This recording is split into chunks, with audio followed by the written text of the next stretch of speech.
Bismillah. Today let us see a C program to find factorial of numbers. The first line is the header file, and this line is the standard input output function which is necessary for using the printf and scanf. The next line is the main function, and it is the entry point of the program, and execution starts from this function. This is the beginning of the compound statement.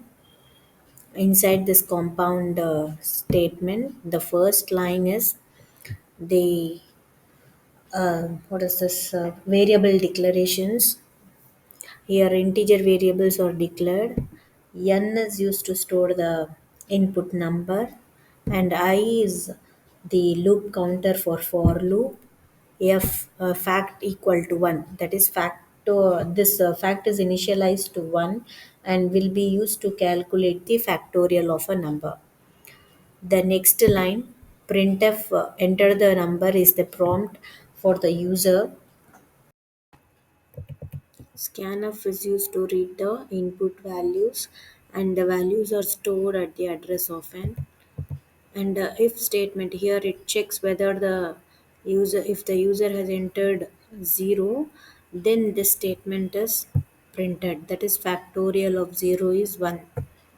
Else, if the user has entered the numbers greater than 0, then this else statement will get executed.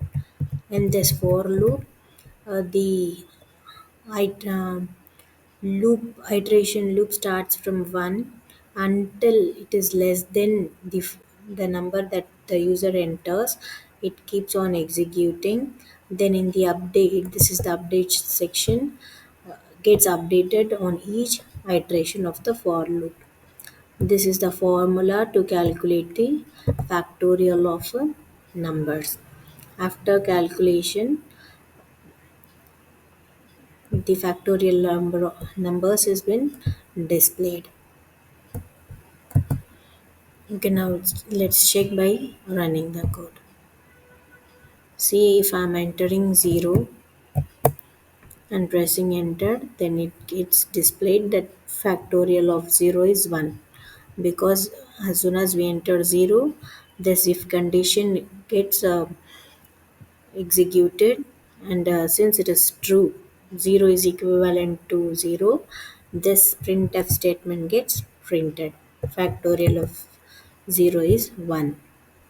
Okay, in the second run, now I am going to enter 5 as our input.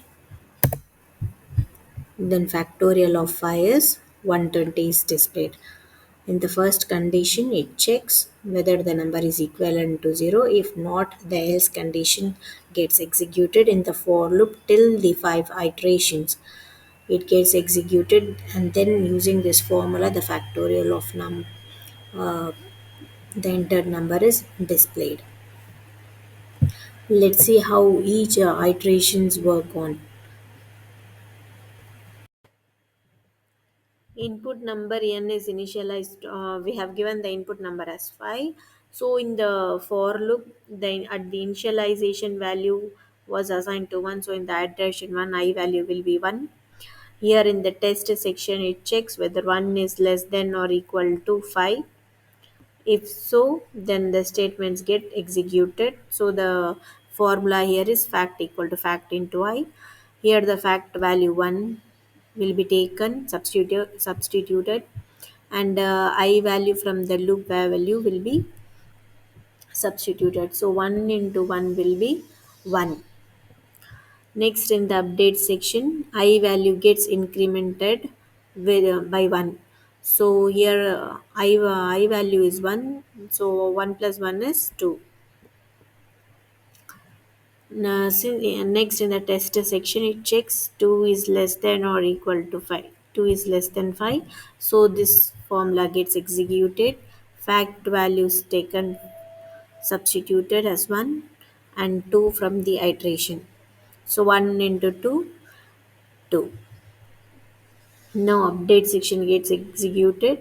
I value is incremented by 1. So 2 plus 1 is 3. It here in the test section it checks whether 3 is less than or equal to 5. Since it is less than 5, this formula gets executed. The value of fact is taken from the previous value and 3 from the iteration. On upon calculating 2 into 3, we get fact value as 6. Next, in the update section, I value gets incremented to 4. Here the test section, it checks 4 is less than or equal to 5. Since 4 is less than 5, this formula gets executed. The previous fact value and the iteration value is substituted, and on multiplying these two values, we get fact equal to 24. Same way, update section gets updated and the I value is increased to 5. Here it checks 5 is less than or equal to 5. Since it is less than 5, the loop may terminate after the execution of the statement. Here the fact value is taken from this and I value is taken from the iteration. On calculating these two values, the final um, result of the factorial is displayed as 120. This is how the program of for loop works here. That is, program of factorial works using the for loop. Thank you for your patience in listening the class.